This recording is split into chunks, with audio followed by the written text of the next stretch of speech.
Welcome to iSing TV. Please like, share, comment, and subscribe. Thanks for watching. tó mo kí wá kábọ̀ sórí ìkànnì iSing TV ní gbogbo ibikíbi tẹ́ ẹ ti ń wo ètò yìí lọ́wọ́lọ́wọ́ ẹ ṣé o iSing TV yín náà lélẹ́yìí ẹ ṣé tẹ́ ń tẹ́tí sí wa ní gbogbo ìgbà èmi àwọn sọ wípé ní gbogbo ìgbà tẹ́mi bá ti rí nǹkan gbáǹkọ́ gbìyà inú tèmi máa ń dùn ara tèmi a sì máa yá gágá láti mọ ẹgbẹ́ wa náà ni Aṣíwájú Bọ́lá Ahmed Tinubu ààrẹ orílẹ̀-èdè yìí bàbá ṣe bẹ̀bẹ̀ yẹn náà mo ní kí n mú wá torí wípé èmi àwọn sọ tẹ́gbẹ́ tí wọn ò bá ṣe á sọ̀rọ̀ bẹ́ẹ̀ ní ẹ̀wọ̀n kó lórí ìkànnì iSing TV ètò ààbò ló jẹ àwa lógún lórí ìkànnì yìí ní táwọn bá sì ti gbé wá legit ní authentic ni bẹ́ẹ̀ ni gbáǹkọ́gbì ni ẹ ti mọ̀ wípé original ni àwọn òǹgbẹ́ fẹ́ẹ̀kì ń bí torí gbogbo nǹkan tó tu ọmọ Yorùbá lẹ̀ tó tu gbogbo èèyàn tó bá ti nífẹ̀ẹ́ òmìnira lẹ̀ ìyẹn ló jẹ àwa lógún lórí ìkànnì iSing TV ni mo ṣe ní ẹ farabalẹ̀ kẹ́ ẹ wá gbọ́ ọ̀pọ̀lọpọ̀ ló ti ń sọ wípé bandits wọ́n fẹ́ overrun wọ́n fẹ́ ṣe kinní kan wọ́n fẹ́ ṣe gbàǹkangbì tán pariwo rẹ̀ ẹ yá ẹ máa bá wa polongo ẹ bá wa jẹ́ ká ṣe Aṣíwájú gbọ́ ẹ bá wa jẹ́ káwọn gómìnà wa gbọ́ a sì ti pariwo ẹ̀ náà síta a pariwo ẹ̀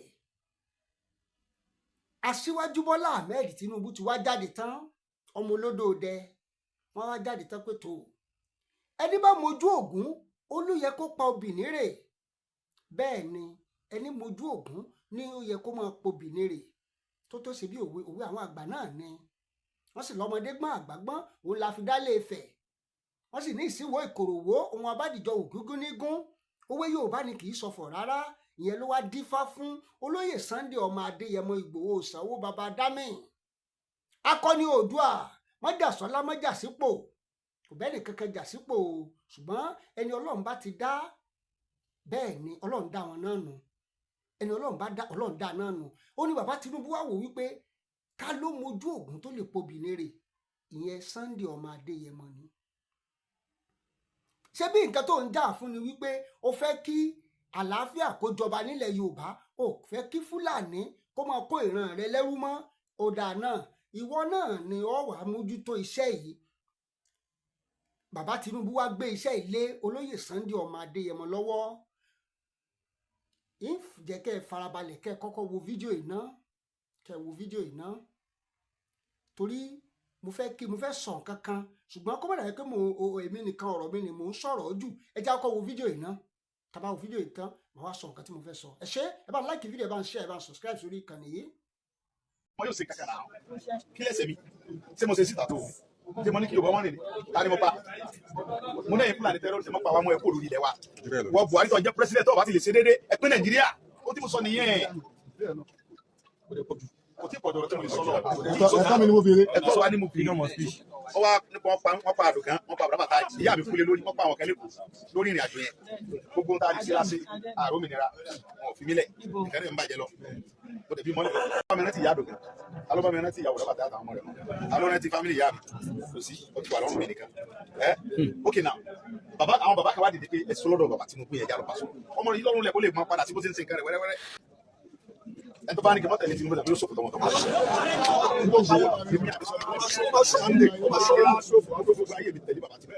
yóò sì wọlé second time tọmọ wá nífẹ̀ẹ́ mi tọkàntọkàn ó láti support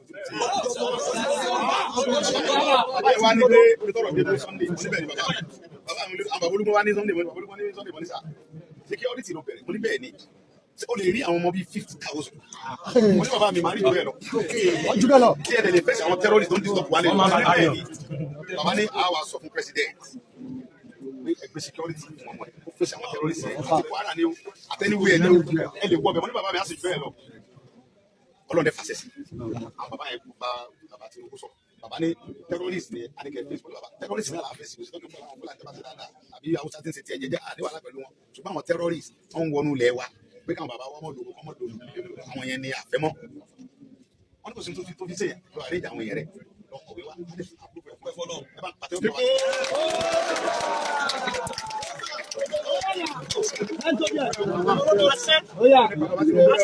wa. àti gbogbo àwọn ọba tí ń bẹ́lẹ̀ Yorùbá pátápátá gbogbo ọba tí ń bẹ́lẹ̀ Yorùbá lọ́dún tiwa lọ́wọ́ tá a wà ìdá tẹ́lọ́rìsì kò ní ìdá tiwa nìkan ó ti dìjà gbogbo àgbáyé ó ti dìjà àwọn ọba ilẹ̀ Yorùbá tó gbé àtàbà bẹ̀rẹ̀ sí àwọn adájọ́ sí náà rí àwọn àgbẹ̀ ọmọ ọdún kò sì kó dogun ó sì dogun èmi náà fi ń dá bàbá mi lójú pé tí ẹ bá fi àyè gbà mí gẹ́gẹ́ bí ẹ ṣe sọ yìí tí bàbá Tinubu ṣe máa ní support sí terrorism ilẹ̀ Yorùbá náà sọ pé ẹ̀wọ̀n tí gbogbo ilẹ̀ Yorùbá ń bí wèrè ní àfihàn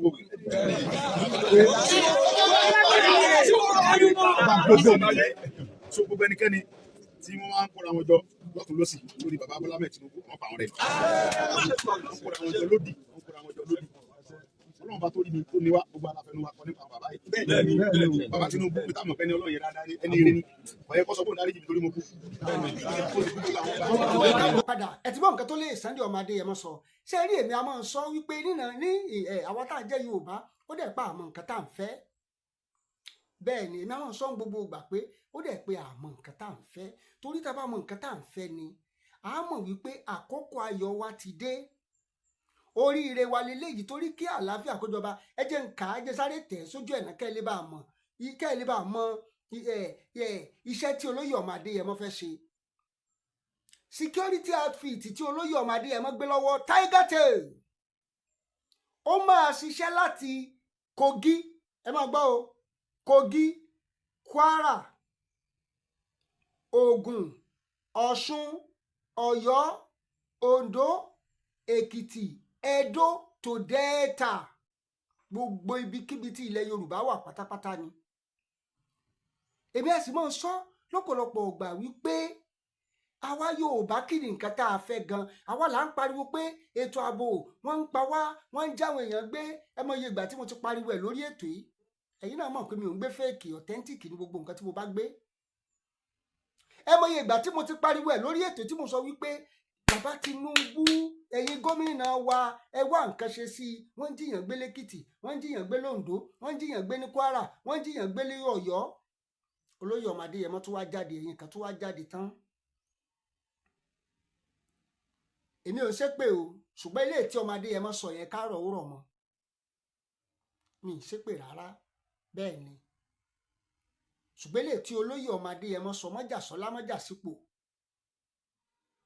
kó mọ bá tàwọn ọ̀tá àwa là ń jà wípé kí àlàáfíà kó jọba àwa là ń béèrè pé kí àlàáfíà kó jọba kí ló dé tó jẹ́ pé àwọn òun náà látúmọ̀ sọ pé ṣé nǹkan tó kàn nìyẹn Ìgbòho ti lọ darapọ̀ mọ́ APC Ìgbòho ti lọ darapọ̀ mọ́ olóṣèlú àti ẹ̀mọ́ nǹkan tó fẹ́ gan ọ̀dàlẹ̀ ni kinní kan ni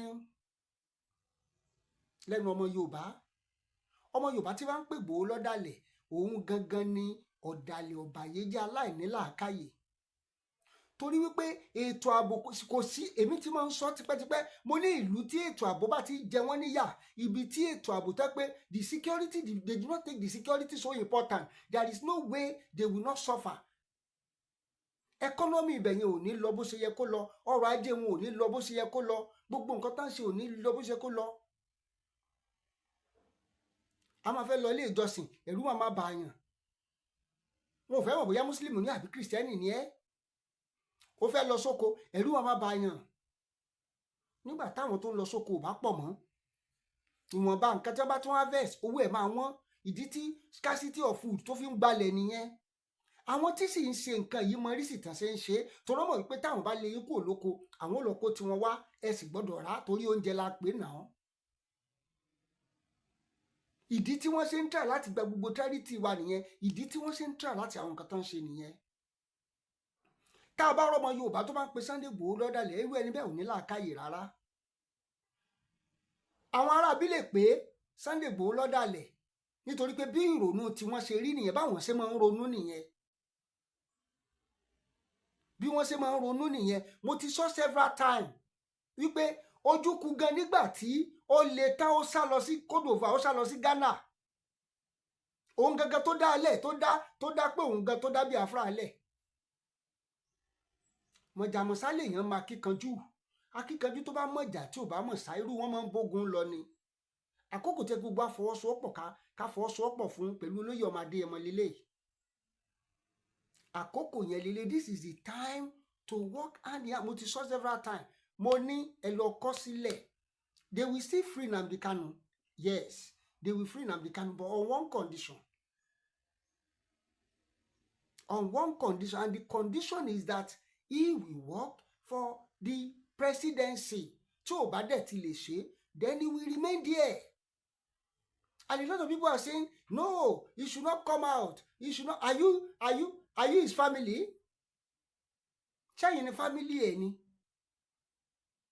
I'm very, very sure today that if the presidency call on Nnamdi Kanu, he will surrender and work with federal government. I know many of them will come and say, you are talking rubbish. You are talking jargons. Yoruba movement, when did we start it? It's not quite long. And we have gained a lot of ground. The movement is not dead. It's still alive. But there are so many ways by which you can present your agitation. So many ways you can present your case. That is what is happening now. A lot of people that have been shouting, okay, now Igboho said there will be election now. You are still saying, why will Igboho say that? When Igboho was shouting, there won't be election, there won't be election. You were against Igboho. You were saying, no, you should not say that. How can he be saying that? Now Igboho has come back again and say, let there be election. And you are still shouting, no, kill a faggot. What do you want? That is why I said that there are times you need to sit down and think about many things. I wish that this video could get to Nnamdi Kanu. There are times you need to sit down and reason. Even when the Ojukwu contested for president, the Igbo people did not vote for him. To show that they did not buy the idea.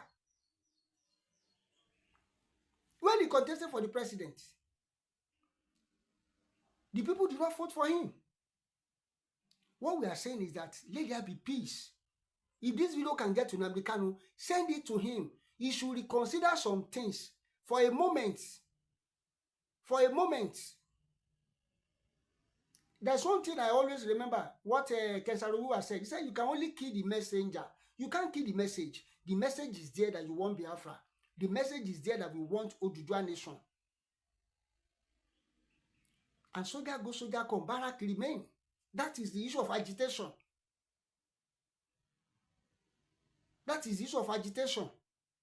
With this that President Bola Tinubu has done now, is a very good, because we really need that security. Sincerely.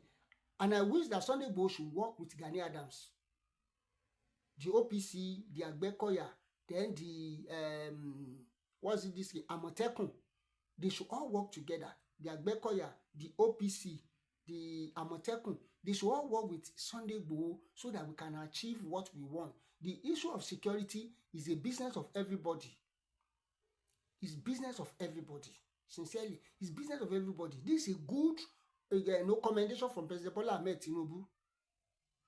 This is a good commendation from him. And that is what we have been expecting. With this now, the Fulani, when they hear Sunday Igboho, they will not stay. Because they know the name, Trembling. They know the name is capable of doing that thing. The Fulani now, they'll be running up and down because of Igboho now. They'll be running up and down because they know that what Igboho stand for is that I don't want Fulani S-men. I don't want terrorists. I don't want bandits in my territory. And that is what the President Bola Ahmed Tinubu has done. Kudos to him. Kudos to him. Help me like this video. Ẹ bá share video, ẹ bá like, ẹ bá subscribe. Ẹ bá share rẹ̀ kó dọ́dọ̀ Nnamdi Kanu náà. Àwọn kan kò àtẹ́pẹ́ yẹn máa ń fi ọpọlọ ṣe dáadáa. Mo kọ́kọ́ pé ó wà tó wà attack tó ní àìsàn. Gbẹ́nu ẹ sọ́hun. We don't need that. Tó bá dìgbà tiẹ̀ sọ pé ó fẹ́ lọ sẹ́wọ̀n ló pí ẹ̀. Ṣùgbọ́n nǹkan tí Igboho sọ ni pé òun fẹ́ security of life and property nílẹ̀ Yorùbá. That's what he has been asking for, and that is what the president has given unto him. Kudos to President Bola Ahmed Tinubu. Kudos to Sunday Igboho. Kudos to Ooni of Ife. Kudos to Ọba Adéwọ̀lú Rashidi Ládọjà Olúbàdàn of Ìbàdàn àti gbogbo àwọn lọ́balọ́ba tí wọ́n fọwọ́sowọ́pọ̀. Nǹkan tá à ń fẹ́ lélẹ̀. Ẹ bá like video, ẹ bá share, ẹ bá subscribe sórí ìkànnì yìí. Ẹ bá kí Ààrẹ Bola Ahmed Tinubu bàbá mà ṣe Sunday ọmọ Adéyẹmọ òòṣà. Ẹ bá like ẹ. Ẹ bá like, ẹ bá share rẹ̀. Ẹ bá subscribe sórí ìkànnì yìí. Ẹ ṣé o. 10:30 sí wa o ní gbogbo ìgbà. iSeen TV yín náà lélẹ́yìí. Ẹ ṣé. Please like, share, comment, and subscribe. Thanks for watching.